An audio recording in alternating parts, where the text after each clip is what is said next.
Here we go. Hi, welcome back, teachers, to Teachers Help Teachers. I'm your host, Esther Yoon, and with me today is Erica Lundy. Hi, Erica. Hello.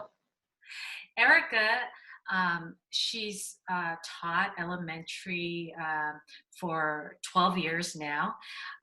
She's a professor at Cal State Northridge in the education department, and she is the winner of the Presidential Award of Excellence in Science Teaching presented by President Obama.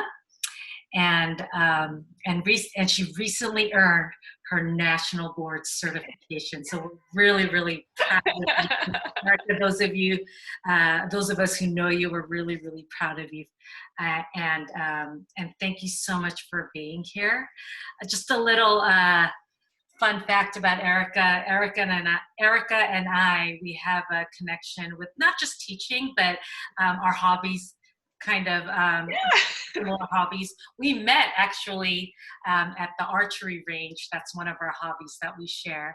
And she wore ballet shoes, or shoes that looked like ballet shoes. And I had to talk to her because I love dance.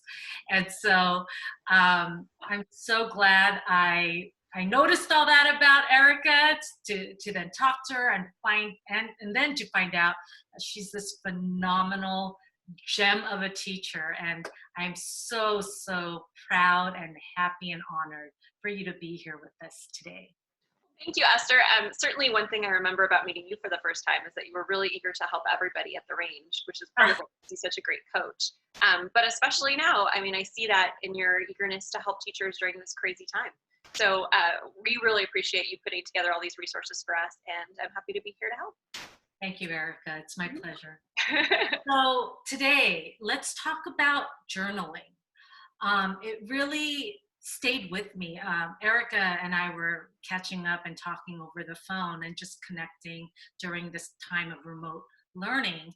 And I threw out the question, what are you doing with your students? And she mentioned journaling, and that was really interesting to me. And so I thought it would be interesting for others to hear more about it. So I wanted to bring on Erica to talk about journaling. So tell us about it. What is it? Well, with my students, journaling has such kind of a history in the teaching kind of cult of pedagogy of, really allowing students to express their innermost thoughts in an external way.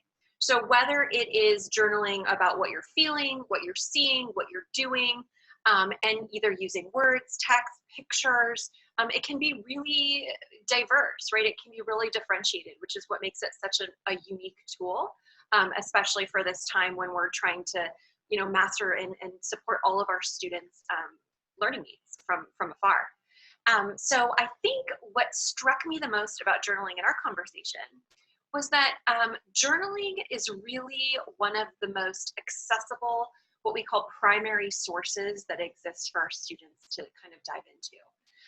I'm a fifth grade teacher, and we talk a lot about primary sources in history as a way of kind of garnering and investigating information of that time period. So we'll look at different documents and primary sources to try and see what it was like during that time, because we didn't have, the internet, and we didn't have ways of recording different time periods in the past. So journaling and these primary sources really become one of the ways in which we get to view what was going on in a particular historical time most effectively in the past. So as students of history and social studies, our students have been exposed to some of these primary sources. You look and you think about amazing books like Diary of Anne Frank or Pedro's Journal, right? You think about these books that have really taught our students so much empathy about times in which, we're very unkind. And today, here we are facing one of those kind of unprecedented historical periods where, years from now, people are going to want to know, what did we see? What did we feel? What did we taste? What did we experience during this time? And yes, you can look on and see newscast reports and other kind of scraps of history, but really the most enlightening as to what we were going through are going to be those primary sources, right? Those documents that really can be clues to what we were going through. And so I really encourage my students at this time and all of the milestones in their lives to document kind of their innermost feelings in an external way. So I've been using journaling a lot during this time to give students a sense of, to really give them a sense of structure almost to their days and to the events that are happening to them, so that one day they can share these kind of primary sources to others, or to revisit them to reflect how they themselves have grown as kind of time marches forward. What a powerful artifact that you're having your students Absolutely. create. Absolutely. Yeah, in this time. Sure. So tell us more about specific topics. Where do you get your topics? How do you develop them? Sure. So I kind of break my journaling up into kind of a three-pronged approach. The first one is this idea of a primary source, right, that we've been talking about. So having my students capture each day in a way that really encourages sensory description, right? What they hear, what they feel, what they taste, what they see can be differentiated up and down the grade levels, right? Using those 5 senses as descriptions, using pretty extensive vocabulary if they're in the upper grades, using, just kind of more descriptive, nouns and verb sentences if they're in the lower grades. Mm-hmm. But using that to create kind of like, my students and I were talking about there's a wonderful series called the I Survived series, which is kind of an account. It's a great series. It's historical fiction. My students really love to read them, based on these different historical events. So using that as a mentor text, looking at the structure and seeing how they structure those books to then recreate that structure about, what's going on in your living space, what's going on next door to you. Can you infer based on clues of what's happening on the news, what's happening outside of you? And really journaling in the sense of a first person narrative, right? That's one of our writing standards. So that's a nice way to hit it.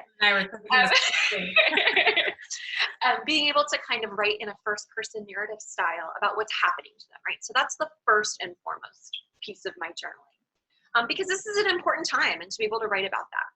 Kind of connecting to that is another form of journaling that I like to use, which is more of an emotional check-in, to check in emotionally, that social emotional learning piece with our students, just to see how they're doing, right?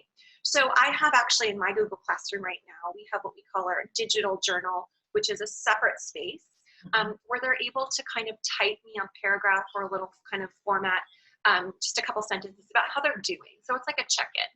And these are kind of confidential. And so it just lets me kind of see, if they're struggling or if they're feeling overwhelmed or if they're feeling anxious. And with the digital interface, having it be digital, I'm able to comment on the document and offer support or guidance, or just a simple like, you're right, this is terrible, it's not fun. And sometimes even that just agreeing and validating student thoughts is really helpful. So it provides them kind of a safe space to share how they're feeling. That lets me as their teacher be able to then kind of differentiate their curriculum if they need more or less, or, really other, kind of give them other resources that are helpful to them. And then the final way that I use journaling kind of in this three-pronged approach is as kind of like an exit ticket, right? So we have this pandemic going on where we're getting a primary source, and we have the social emotional learning piece where we want to check and make sure students and kiddos are okay. But then we still have the academic piece that, we're kind of required to still continue our school.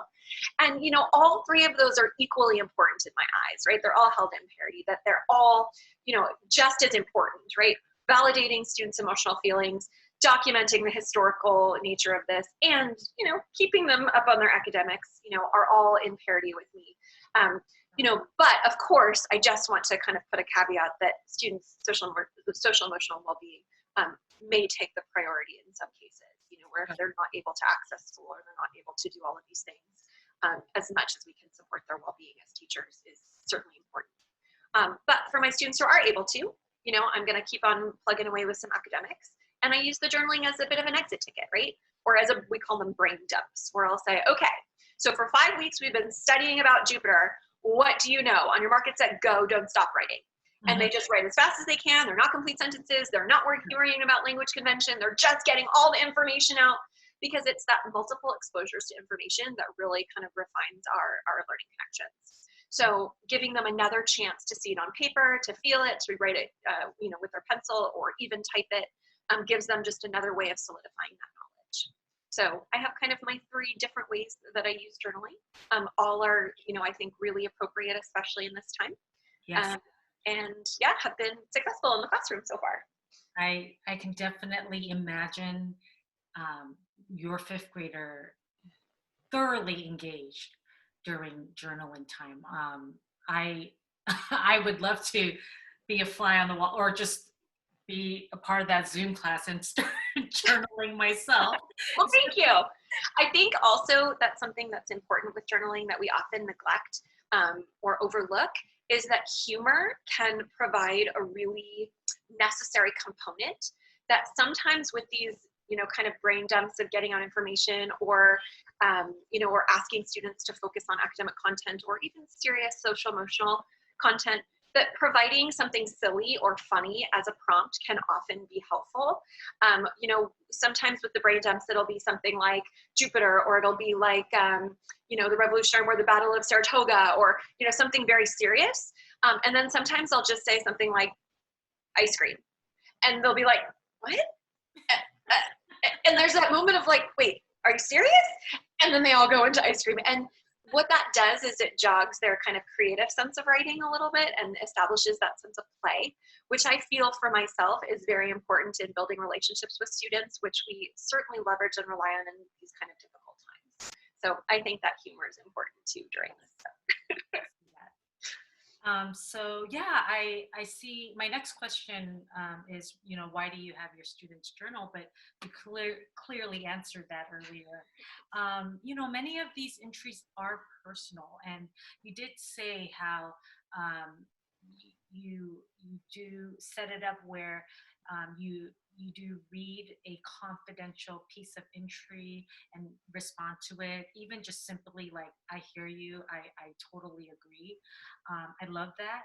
But are there parts of their journal that they are able to share? And if so, how do you ensure a safe place for sharing? Sure. We have a couple expectations that we set when we first start the beginning of the year together around the journaling. First is that I will keep it confidential if the student would like me to, with 2 exceptions. One, if they talk about hurting themselves or hurting other people, they know that that is part of my job to keep them safe and to keep their classmates safe, that will be revealed to a person of authority in a kind and considerate way. And sadly, over my years of teaching, I have had students who have trusted me enough to share that information. And then the responsibility comes to me to then share that with the proper authorities and people in a kind and empathetic way, which I'll be honest has been a really grateful, I've been really grateful to have that, the avenue of journaling to then be able to help those students, because I might have never known. Right. So it was a pretty special place to be able to have students trust me in that way. Also, we set the norm that, it's really hard to share your feelings, and that a lot of grown-ups struggle sharing their feelings. And if we can be better than some of the grown-ups in our world, maybe our world has a better chance of being better, I guess, for lack of a better word. I hear you. Yeah. So, practicing and commending bravery, in this space of the classroom, which we all know as teachers, we work really hard to create this sense of safety where kids build trust with each other, and sharing yourself to make sure that, especially a vulnerable part of yourself, so that your students can first practice reacting to a vulnerable comment with their teacher before they practice with their classmates. So if we're going to share something personal, I'll often share first so that the students can get kind of giggles or, whatever out, or feelings of silliness or awkwardness out, and that they get a chance to practice their reaction with my feelings on the line rather than with someone else's feelings on the line, which has been very helpful. And then you kind of selectively choose. I usually start with some of the kids I know who have a little bit of a thicker skin to start, and then gradually invite those who are a little bit more vulnerable to share. I haven't really had any issues with kids kind of being unkind or disrespectful during that time. Most kids really appreciate that safe space. I know a lot of teachers have a habit of doing something similar in a morning meeting or in a circle time where they establish that relationship. And I really find that most kids just like a chance to be heard, right? They like a chance to have their voices in a community. And if you can ensure that safe space for kids, they'll kind of lap it up and they'll be really excited to share. Yeah, and this is why I consider you a gem of a teacher. You're so in tuned with all the pieces that need to be placed to, for students to feel safe, to so that they can open up. And I'm sure your students tremendously. I mean, one of the most liberating pieces of discovery I made as a teacher is when you admit that you are not the smartest person in the room in your classroom, and you can be vulnerable and share your weaknesses with your kiddos, they respect you more. And it's been some of the most amazing moments I've had in the classroom, or when I've made a mistake and owned up to it, or said something that maybe was misinterpreted and apologized for it. And I just really think that those are the moments when we build the strongest relationships with our kiddos, that let them trust us, so that when they are writing in their journals or when they're responding to a prompt, they take it seriously. And that's what we want, that authentic voice to come through in their journaling. Yeah, thank you. So journaling, it sounds like that three-pronged approach really covers so much. I might even argue covers it all. So thank you again, Erica, for sharing journaling with us, especially during this time of history, right, in our civilization. So thank you, teachers, for joining us and watching this episode on Teachers Help Teachers, the topic of journaling. Thank you, Erica Lundy. Thank you. Bye.